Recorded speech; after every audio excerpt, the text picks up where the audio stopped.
Assalamualaikum warahmatullahi wabarakatuh. Saya Niken Sasmintasari dengan NPM 19110503760, mahasiswi Pendidikan Matematika Fakultas Tarbiyah dan Keguruan. Kelompok kuliah kerja nyata dari rumah 144 dengan dosen pembimbing lapangan Bapak Dr. Imam Syafi'i, Magister Agama, Universitas Islam Negeri Raden Intan Lampung. Pada video ini saya akan membahas bagaimana pentingnya pendidikan bagi manusia. Sebelum kita membahasnya, kita perlu tahu apa itu pendidikan. Sebagaimana yang kita tahu, pendidikan sudah diterapkan dari sejak dini, di mana pendidikan adalah proses pengubahan sikap dan tata laku seseorang atau kelompok orang dalam usaha mendewasakan manusia melalui upaya pengajaran dan pelatihan, proses, cara, atau perbuatan mendidik.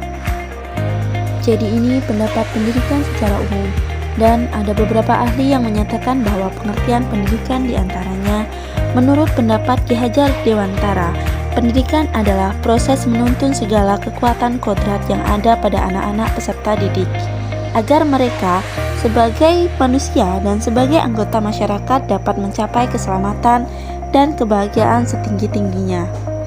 Menurut pendapat Carter Vigut, pendidikan adalah proses perkembangan kecakapan individu dalam sikap dan perilaku bermasyarakat. Dan menurut pendapat Martinus Jan Neufeld, pendidikan adalah upaya menolong anak untuk dapat melakukan tugas hidupnya secara mandiri, supaya dapat bertanggung jawab secara susila. Berikutnya, kita akan membahas bagaimana pentingnya pendidikan bagi manusia, yang mana kita tahu pada awalnya manusia ini tumbuh dan berkembang dimulai dari nol, atau belum tahu apa-apa. Jadi anak merupakan salah satu unsur atau komponen dalam sistem pendidikan yang paling utama di dalam manusia, karena anak adalah suatu awal mula untuk segala kehidupannya.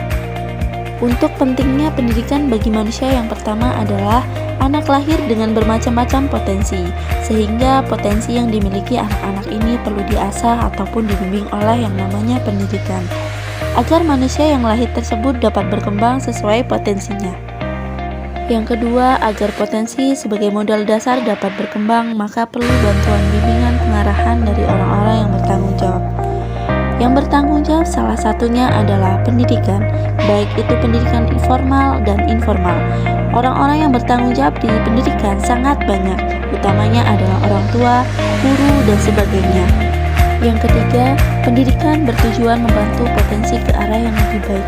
Dan yang keempat, manusia tidak akan menjadi manusia kalau tidak dibesarkan dalam lingkungan manusia.